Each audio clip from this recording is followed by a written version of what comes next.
I want to acknowledge the truth, which is that dopamine feels great. There are activities that we can do that will give us healthy, sustained increases in dopamine, both the peaks when they happen and to maintain or even increase our baseline levels of dopamine. So how do we do that? What are some of these activities? Well, in recent years, there's been a trend toward more people doing so-called cold exposure. In part, this was popularized by Wim Hof, the so-called Iceman, getting into cold showers, taking ice baths, exposing oneself to cold water of various kinds, can in fact increase our levels of dopamine as well as the neuromodulator norepinephrine. First of all, some of the safety parameters. Let's establish those first. Getting into very, very cold water, 30-degree Fahrenheit or even low 40-degree Fahrenheit, can put somebody into a state of cold water shock. I mean, people can die doing that. So obviously, you want to approach this with some caution. But for most people, getting into 60-degree water or 50-degree water, or if you're acclimated and comfortable with it, 40-degree water or 45-degree water can have tremendously beneficial results on your neuromodulator systems, including dopamine.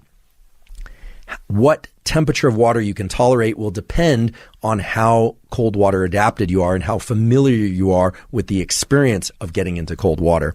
And when I say comfortable with, I should mention there is never a case in which getting into cold water does not evoke a release of epinephrine. So the quickening of the breath, the widening of the eyes, the feeling as if you can't catch your breath, and even some physical pain at the level of the skin, that happens almost every time that you get into cold water, even if you're cold water adapted.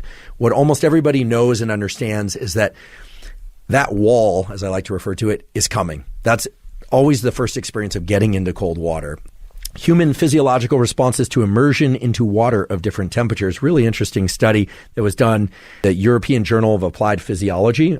They looked at people getting exposed to water that was warm, moderately cold, or very cold. It was 32 degrees Celsius, 20 degrees Celsius, or 14 degrees Celsius.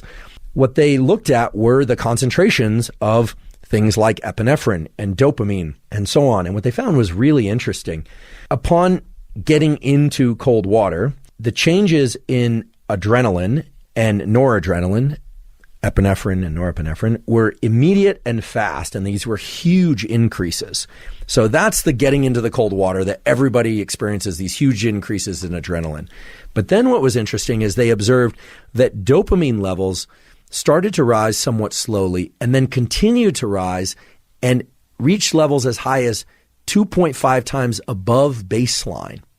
That's a remarkably high increase. Remember, if we go back to our examples of chocolate, sex, a doubling above baseline, nicotine, 2.5 times above baseline, cocaine, the increase in dopamine from cold water exposure of this kind was comparable to what one sees from cocaine, except in this case, it wasn't a rise and crash.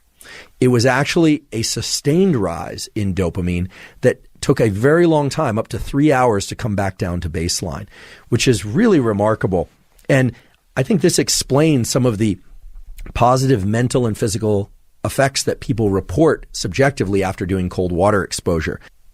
This does appear to raise the baseline of dopamine for substantial periods of time, and most people report feeling a heightened level of calm and focus after getting out of cold water. So cold water exposure turns out to be a very potent stimulus for shifting the entire milieu, the entire environment of our brain and body.